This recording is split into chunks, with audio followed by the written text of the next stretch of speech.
O thou lion-hearted soul, even as a lion, roar, that thy roaring may perchance to the seventh heaven soar.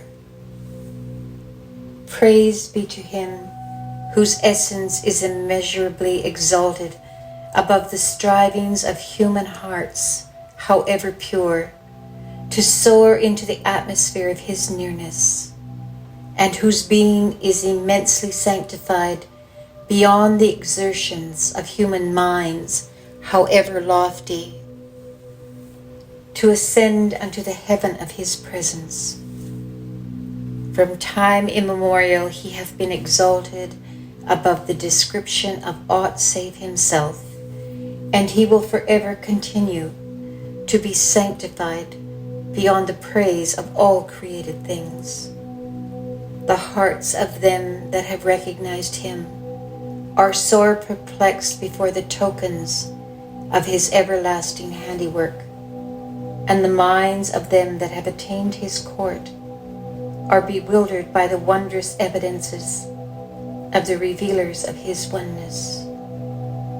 He verily is the all-possessing, the Almighty, the most glorious, the help in peril, the self-subsisting.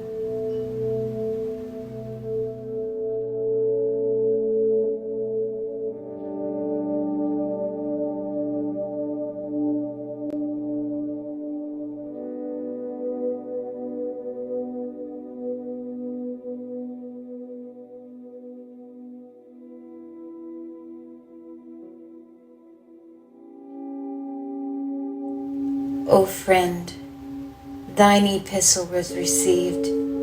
It told of naught save the fire which hath been kindled in the tree of human reality, and bore no message but that which bestoweth a new life upon enlightened hearts. Well is it with him that hath been set ablaze by the fire of thy love, and who have quaffed the water of life from the cup of thine affection. The righteous shall drink of a cup tempered at the camphor fountain. To continue, thy letter, which was a repository of the pearls of celestial knowledge, was brought before this exile. God be praised. It rolled up the scrolls of separation and remoteness, and spread out in their stead the realms of nearness and reunion. Methinks through the water of thy longing, the fire of separation was changed into coolness and safety. In truth, a perfect meeting was attained through thy letter, and through thy mention of the stations of divine unity and the signs of pure abstraction and oneness. It lifted from the world the veils of limitation.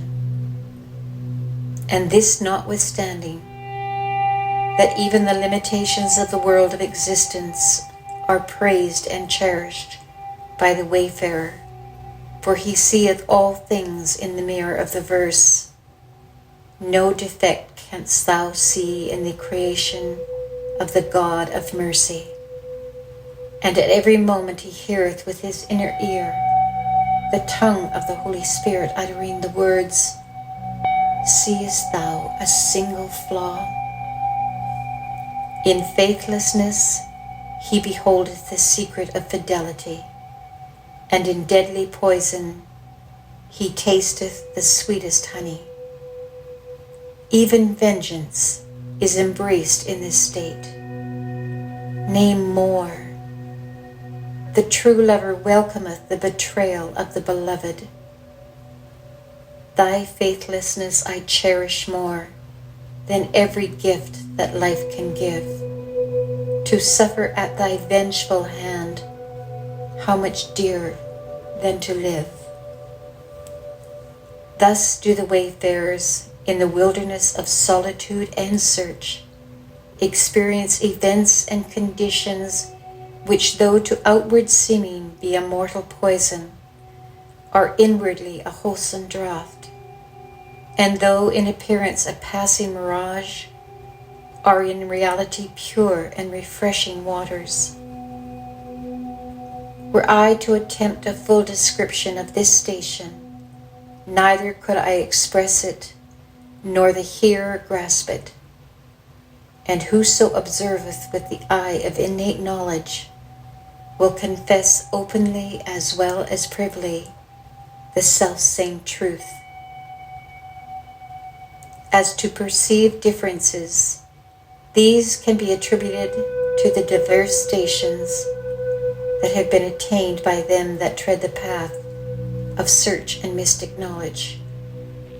Thus at one time the wayfarer beholdeth the lover, hastening in search of the beloved through the wilderness of desolation, and at another he seeth the beloved, yearning for the lover across the wilds of longing and devotion, or wandering aimless and bewildered the wastes of love in his pursuit.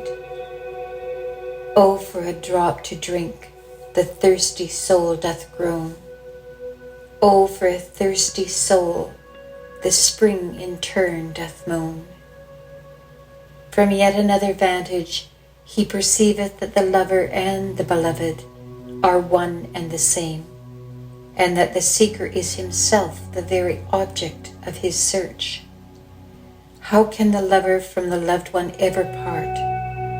So it is that at times the lovers of the celestial beauty sound the clarion of, say all things are of God, while at others they raise the call of, it is from thyself. Some have related the aforementioned stages to the inner and outer journeys of the soul, which is the station of the knowledge of certitude, whilst others that have quaffed the wine of reunion regard each and every stage as relating to that knowledge, and consider the two stations of the eye of certitude and the truth of certitude as being exalted above and sanctified beyond these realms and all that pertaineth unto them, even as hath been clearly affirmed by that mystic knower. For in all these stages the mirror of the wayfarer's heart may bear the reflection of shadowy desires, wayward thoughts, and worldly attachments. Wherefore hath it been said that in these stations at one time the hosts of reason are triumphant, and at another the armies of love prevail. At one time the clouds of affliction and sorrow conceal the heavens of gladness and joy.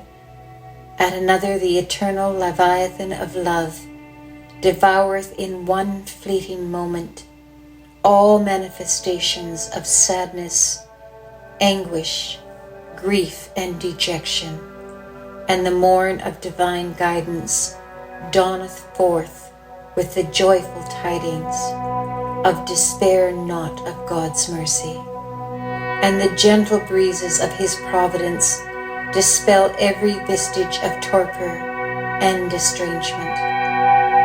These tidings, however, are not constant and immutable in these stations, and the wayfarer remaineth confined between the right hand of faith and assurance and the left hand of denial and despair.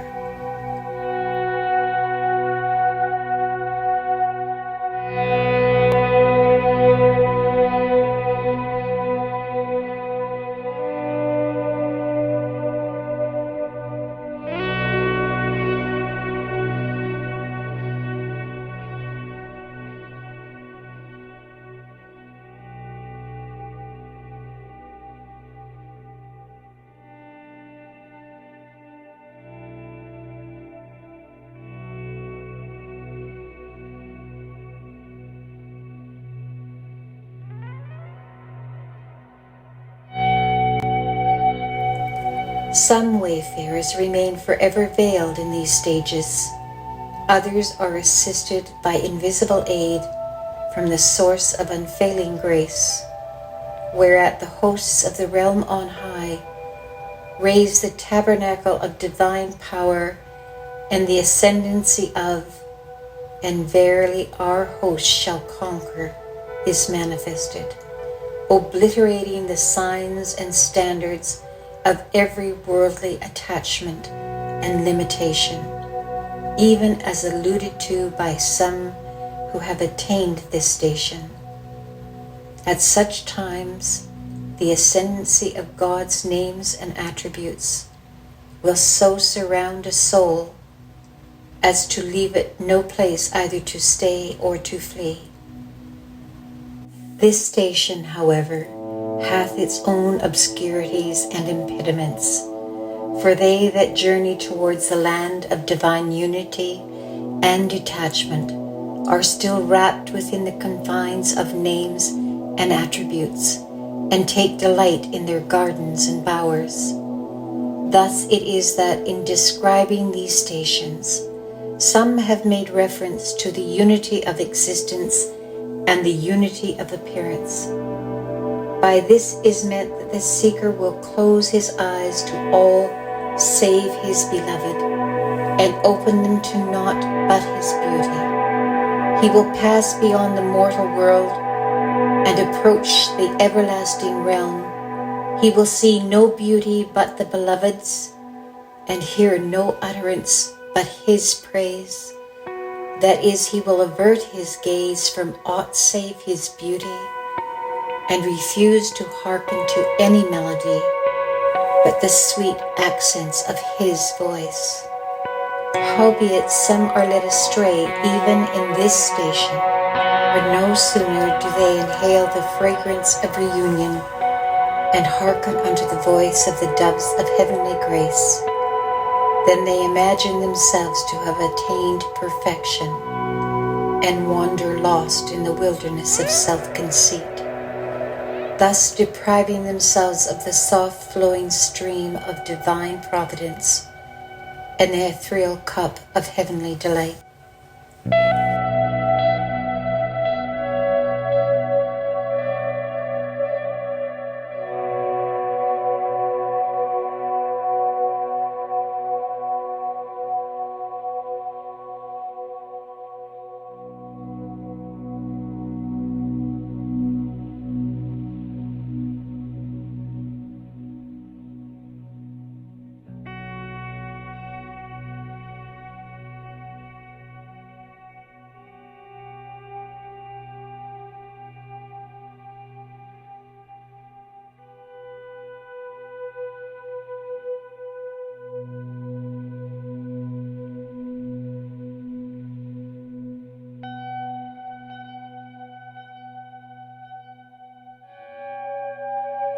Yet others, assisted by the grace of the everlasting friend, consume these veils with the fire of his love and step into the meads of ancient glory.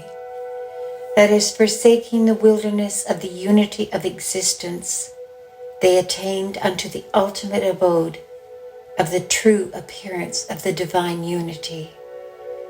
So clearly will they witness in this stage God's all-encompassing mercy, that in every created thing, both in the world and in the souls of men, they will behold him who hath been interpreted as the holy outpouring. No longer will they close their eyes to any beauty, nor stop their ears from hearkening to any voice, for there is no prohibition in this stage, and no debarment, inasmuch as in all things they will discern with both their outer and inner eyes the revelation of the signs of him who is the King of all names and attributes. And in every atom they will find a door that leadeth to the garden of divine unity and the city of pure abstraction. Where'er I turn my gaze, 'tis thee whom I behold. So entirely will the hearts of the wayfarers be transported by longing for the ecstasies of this station, that they will come to conceive no stage apart from this stage, to see themselves as abiding within the court of the Beloved and circling round his sanctuary, and to consider it as the ultimate abode of them that search, and the uttermost station of such as have attained. A myriad names and attributes have been ascribed to these degrees and stations, which I am disinclined to mention here. It is indeed solely because of thy longing and devotion that I have engaged in such ephemeral and limited topics, and this notwithstanding that speech is the greatest evidence of the worth of the speaker, and guideth unto the recognition of the source of guidance. For no more complete and enduring proof hath been or will be vouchsafed unto man from the empyrean of everlasting glory than words and utterance. This verily is a self-evident truth, for the braying of the donkey can never compare with the cooing of the dove. Never wilt thou hear from the raven the melodies of the nightingale, nor inhale from the abject beetle the fragrance of eternity.